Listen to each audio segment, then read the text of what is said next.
Numa madrugada fria de abril de 1945, o silêncio das colinas próximas ao rio Pó foi rasgado pelo som metálico de motores alemães em retirada, misturado ao eco distante da artilharia aliada.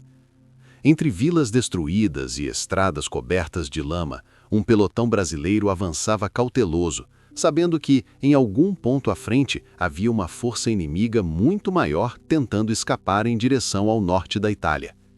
Era o fim da guerra na Europa, mas para aqueles homens da FEB, a sensação era de que o perigo nunca tinha sido tão grande. Naquelas horas, os mapas mostravam algo quase absurdo. Uma única divisão brasileira, apoiada por alguns blindados americanos e partisãs italianos, corria para bloquear a fuga de colunas inteiras do exército alemão na região de Collecchio e Fornovo di Taro, na província de Parma. Os relatórios falavam de milhares de soldados do eixo, com artilharia, veículos e canhões automáticos, tentando romper o cerco a qualquer custo. No meio desse tabuleiro, pequenos pelotões de infantaria brasileira recebiam ordens diretas: avançar, reconhecer, segurar posições que pareciam impossíveis de manter. Foi assim que aquele pelotão em específico se viu cada vez mais isolado, avançando por estradas secundárias e vilarejos devastados, com a missão de fechar mais um dos caminhos de retirada do inimigo.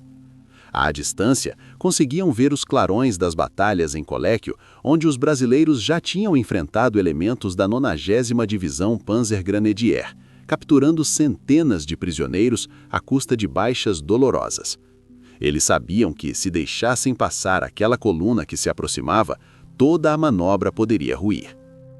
Quando o sol começou a nascer, a névoa baixa revelava silhuetas de caminhões, cavalos e peças de artilharia alemãs tentando se mover rapidamente pela região de Fornovo di Taro, usando a estrada que levava à importante rodovia 62.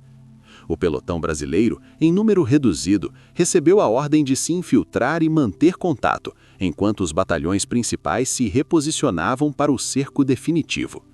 Era uma missão que exigia coragem, disciplina e, acima de tudo, sangue frio para parecer maior do que realmente era. Em poucos minutos, a situação virou. Ao tentar ajustar sua posição, o pelotão percebeu que as colunas inimigas não estavam apenas à frente. Alemães surgiam pelos flancos, em estradas de terra e trilhas, tentando escapar do bloqueio que a FEB montava com o apoio dos partisãs italianos. Na prática, aqueles poucos brasileiros tinham se enfiado no meio da rota de fuga de uma força que, somada, chegaria a mais de 10.000 homens do eixo. Os rádios chiavam com mensagens nervosas.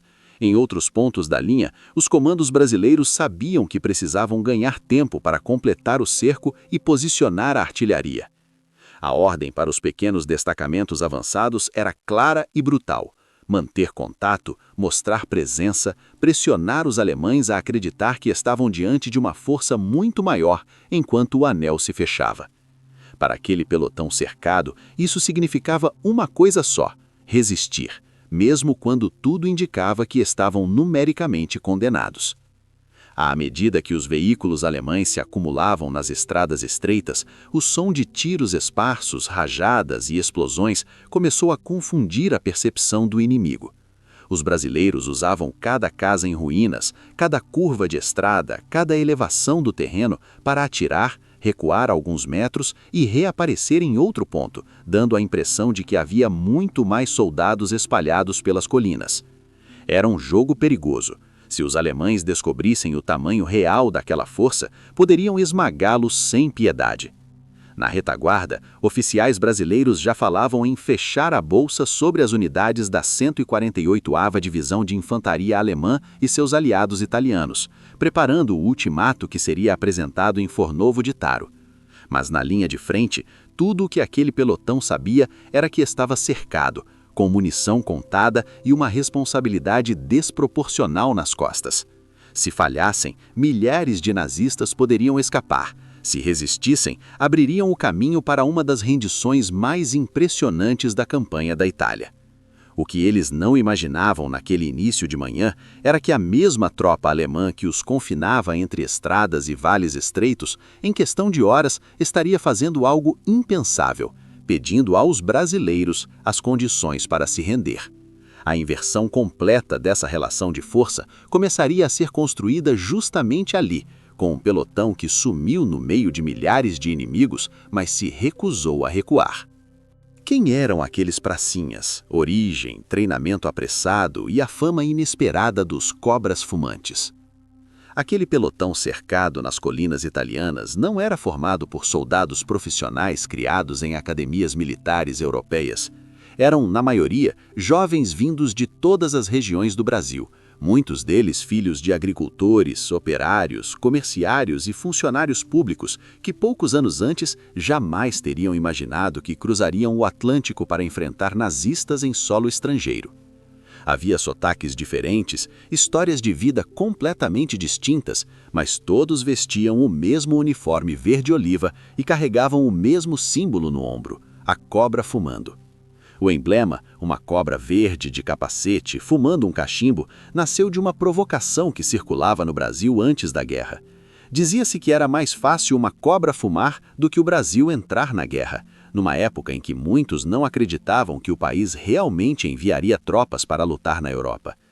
Quando o governo finalmente decidiu criar a Força Expedicionária Brasileira e preparar uma divisão inteira para a campanha da Itália, os próprios soldados adotaram a piada como desafio. Se a cobra ia fumar, então eles fariam questão de mostrar isso no campo de batalha. No papel, aquela divisão deveria seguir padrões de organização do Exército dos Estados Unidos, com treinamento, equipamento e doutrina adaptadas à guerra moderna. Na prática, muita coisa foi feita às pressas. Muitos daqueles pracinhas tinham recebido instrução básica em campos de treinamento no Brasil, com pouco contato real com o combate mecanizado, artilharia pesada e clima frio. De repente, estavam embarcando em navios rumo ao Mediterrâneo para enfrentar tropas que já tinham anos de experiência de combate em várias frentes. Quando chegaram à Itália, os brasileiros passaram por um choque imediato. O inverno rigoroso, as montanhas cobertas de neve, as vilas destruídas por bombardeios e a população civil esgotada por anos de ocupação alemã e combate. A adaptação não foi fácil. Uniformes nem sempre eram suficientes contra o frio cortante, os equipamentos precisavam ser ajustados e cada subida de morro parecia um teste de resistência física e mental. Mas a cada operação, aquele conjunto aparentemente improvisado de soldados tropicais começava a ganhar respeito entre americanos, italianos e até entre os próprios inimigos. Dentro do pelotão, as diferenças regionais acabavam se tornando combustível para piadas, apelidos e laços de amizade fortes. O mineiro cuidadoso, o carioca brincalhão, o gaúcho mais sério, o nordestino resistente ao cansaço, todos traziam um pouco de sua terra na maneira de falar, de rezar, de lidar com o medo. Alguns carregavam no bolso fotos amareladas de família, cartas dobradas com promessas de retorno, pequenos santos ou escapulários. Esses detalhes, invisíveis nos mapas de Estado-Maior, eram o que mantinham muitos deles de pé quando as granadas explodiam perto demais. À medida que a campanha avançava, começaram a circular relatos surpreendentes entre aliados. Aqueles Brazilians enfrentavam frio, terreno difícil e resistência alemã com uma teimosia que poucos esperavam. Em batalhas como Monte Castelo, já tinham provado que não iriam recuar facilmente, mesmo depois de ataques fracassados e baixas dolorosas. Essa reputação de persistência teimosa, quase uma teimosia nacional transformada em tática de combate, seguia cada pelotão brasileiro que se aproximava da linha de frente.